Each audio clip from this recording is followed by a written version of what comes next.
Hello everyone, welcome to the Learning Bar. I'm Aditya Bharadwaj, a software engineer by profession. So today we'll be talking about an interesting topic. I think many of you are wondering about how do you project yourself as a candidate, how do you solve the problems on a virtual interviews since they are the norm post-COVID period. So I'll be talking about some of the tips you project yourself as a candidate as well as you how do you prepare for the interviews, overall, and how do you ace your coding interview. So stay tuned.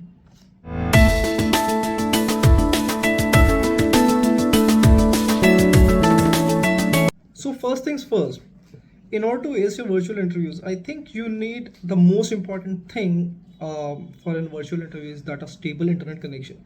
So please do try to ensure that you are having a stable internet connection which ensures that a good audio and video quality are there when you are talking to the interviewer. So that is like the number one requirement when you are trying for a virtual interview. Second is, yeah, as I mentioned, right, a good quality audio and video recording devices. So your camera is in good shape. Just ensure that your camera is in good shape and it is not like blurry and you are actually like facing the interviewer face to face. Basically that is the only way you ensure that interviewer is face to face with you in a virtual interview, right? And the second thing is, yes, your mic should be very good because that is a way to ensure that your thoughts are clearly understood and conveyed overall.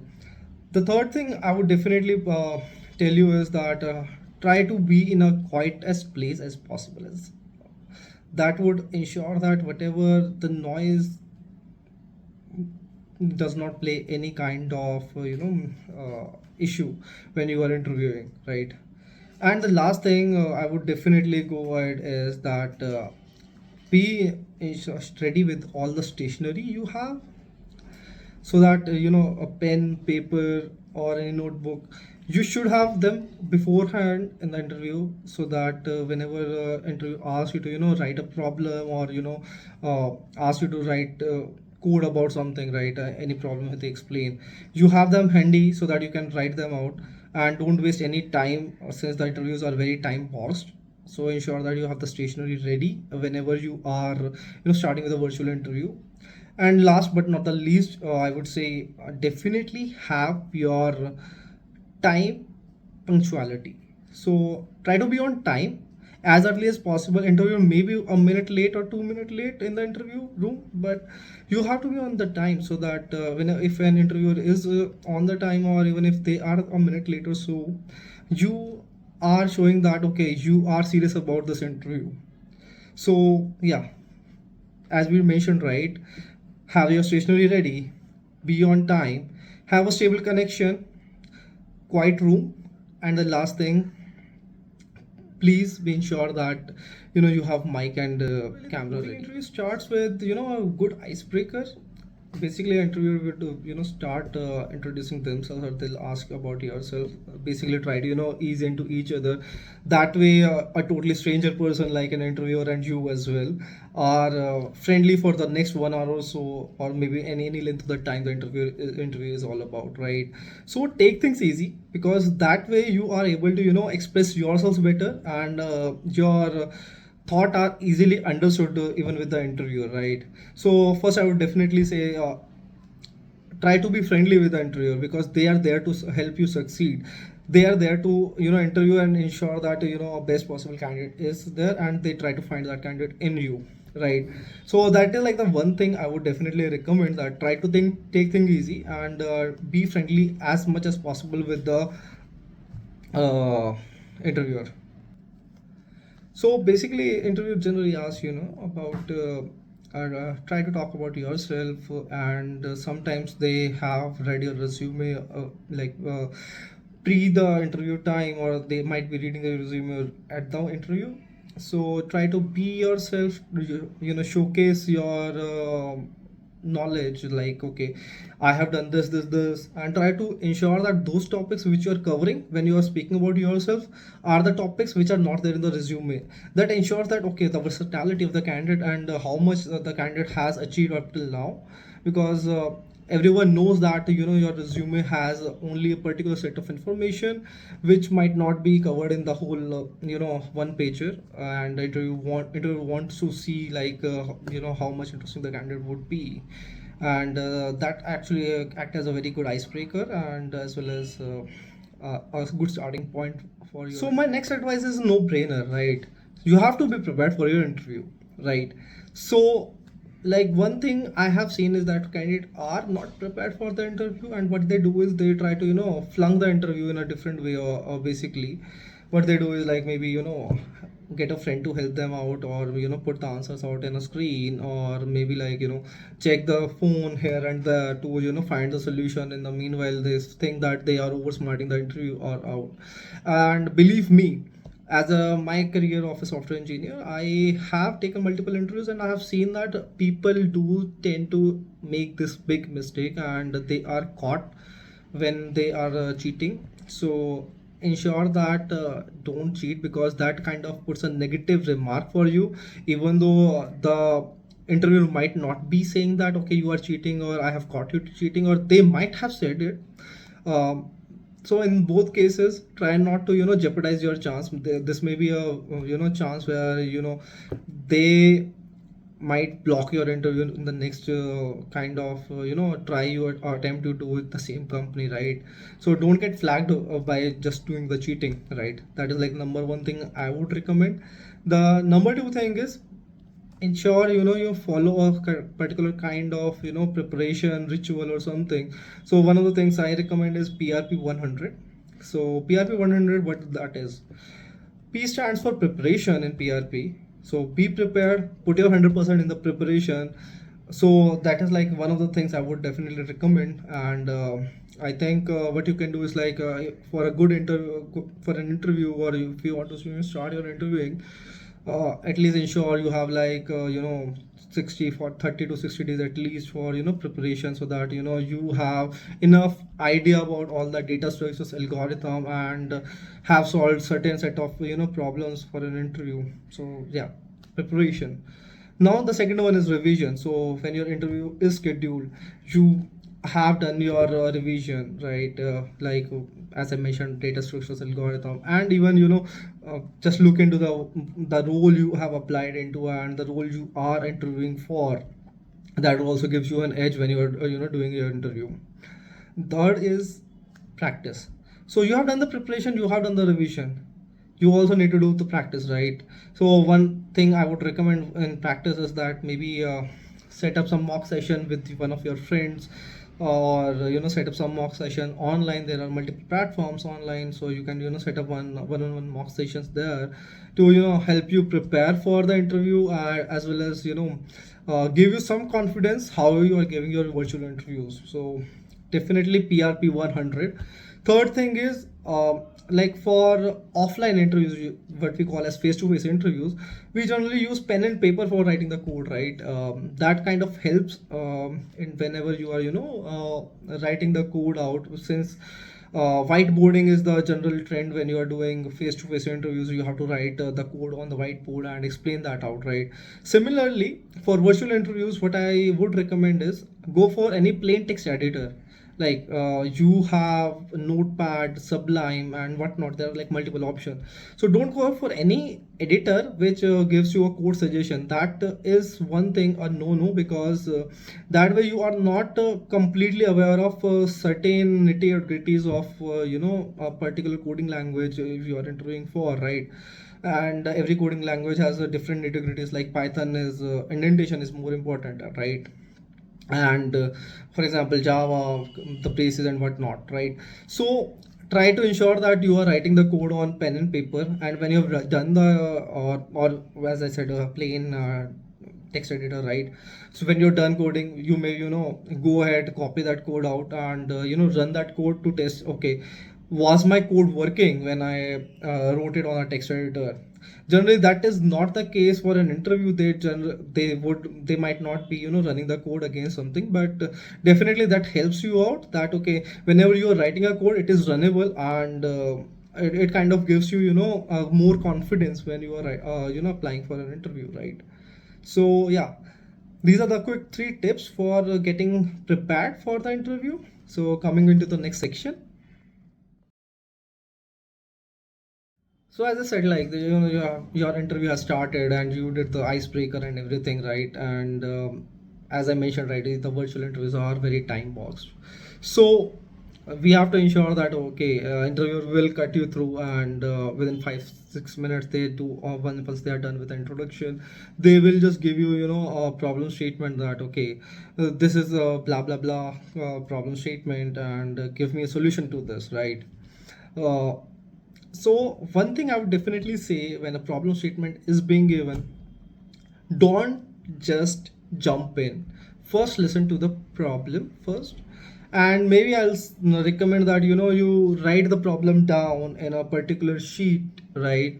And get as much as points you require for solving the problem, right?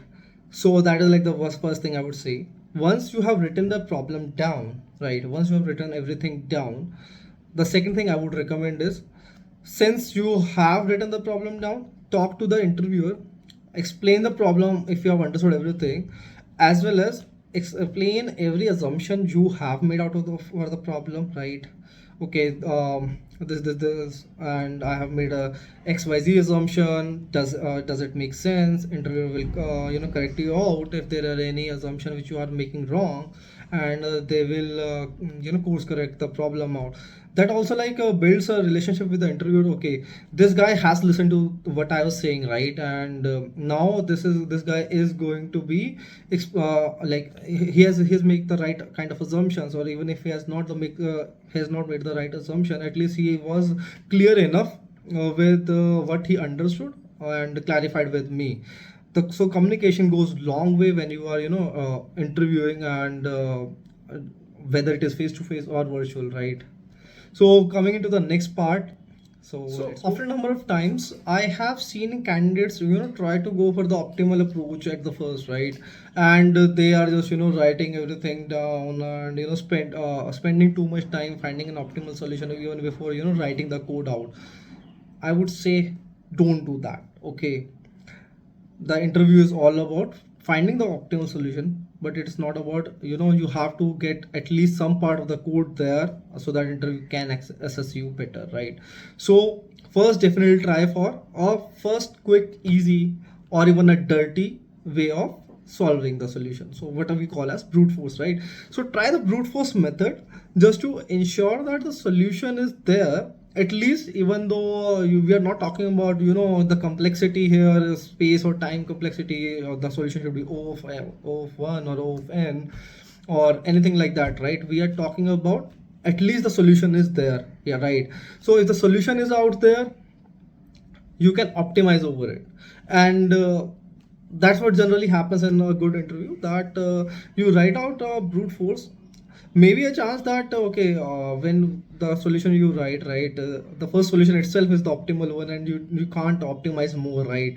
So I would not say that is not possible, but definitely if that is the possibility, definitely go for it. But when that is not the possibility, or you don't have the optimal solution at the first go, definitely go for the brute force and build from there, right? So what would happen is that okay, I have done the brute force, blah blah blah, and your interviewer will intervene basically. Okay, now they know that you have done a particular approach, right? And you have been vocal about your approach. So yeah, you have done the approach out, and the interviewer will ask, okay, how can we optimize this further, right?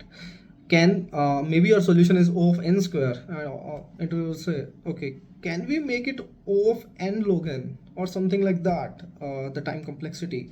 So you can now then build over, okay, find the optimal solution. You're not like building on the optimal solution with a discussion with the interviewer. Okay, so when you try to do the optimal solution, interviewer since now is friendly, right? We talked about you how you broke the ice, and how you are talking to the interviewer even when taking the problem statement in. So now interviewer is little bit open to you, so they will try to help you out. That is kind of the purpose even for the interviewer as well, that make you comfort, they try to make you comfortable, as well as they want to succeed, help you succeed, right? So yeah, you both are now like building over onto the optimal solution, right? So that is like the second tip. Definitely I'll go for like, once you have the brute force, go for optimal solution. Then try to time box everything out, right? Basically, maybe a chance that you're okay, you have done the brute force, but it has taken like maybe 10 to 15 minutes or maybe 20 minutes, right? That kind of cuts a lot of time, because it's like you spend like 5 6 minutes in an interview for the icebreaker. Basically, interviewer might have explained the problem statement, that will take like another 5 7 minutes. That's like 10 to 15 minutes of your time initially, which was icebreaker and problem statement, right? Now you are building over onto the brute force, and you take like maybe 20 minutes on that. It's like you already spend like more than half the time in even getting to the brute force solution, right? And that may not be optimal, because if you are going for a optimal solution for the problem, uh, I think then that kind of cut down a lot for the interviewer, that okay, they might want to ask you some behavioral question, or they might have multiple question at there. And maybe like interviewer had like, okay, this is a very easy question, so it might take hardly like 10 to 15 minutes to solve or something like that. And I might ask like another question for this guy, which might be a medium difficulty post this, which might take like 30 minutes. So it's like, for the first question, if you have taken like maybe 30 minutes, it's like you have cut down the time for your second question. And that kind of hampers your chances as well, that okay, this guy was only able to solve the easy solution in very long time. So try not to spend too much time on the brute force. Try to spend time as much like as much short time as well, in order to get to the brute force solution. I might recommend like hardly spend 10 to 15 minutes, but it all depends on the solution to solution basis, so that's up to you. But yeah, my recommendation is try to spend 10 to 15 minutes on the brute force, so that post brute force, you have a time to work on the optimal solution. And then maybe give some leeway to the interviewer, to build over the solutions, as well as ask you some behavioral question or whatever the things they have at their end, right? To ask you in order to assess you better, right? So definitely try to time box whatever you are doing, right? And I think initially of this particular thing, how do I solve the problem, I mentioned that you have to be as vocal as possible when you are explaining a solution or even taking a problem statement. The reason here being is that communication is the biggest key when you are trying to give an interview, because that way all the doubts are clear, as well as communication is much more important even in the development world. So it kind of helps interview out that this guy, how much they fit in as well with the team or something, right? Since we talked already about how do you prepare for the virtual interview, what to get, how to get ready for the interview out, what to do in your icebreakers, how do you take the problem statement in, as well as how do you solve the problem, right? So here are some quick tips for you as well going forward. Just try to be trying competitive coding. That kind of helps you out when you're going for the interview, and you have a good amount of question set which you have practiced before your interview. Some of the platforms I'll just recommend is Hacker Earth, Lead Code, Code Chef, etc, etc. Second thing I definitely would recommend is do the practice on pen and paper, as well as on a plain text editor, as I mentioned earlier as well. That is one thing I would recommend for any software developer who is going for a virtual interview, even for face-to-face interview, because that helps you out grow as an engineer as well, and build that mathematical mind in you, right? The third thing I would recommend is go for improving your communication skills. um, So like there are multiple ways to improve your communication skills, like do the mock interviews with people, or maybe if you are not confident about your English or something, you don't have to be communicating too much in English or something. It all depends like how you're able to come basically convey your message, okay, or convey your understanding.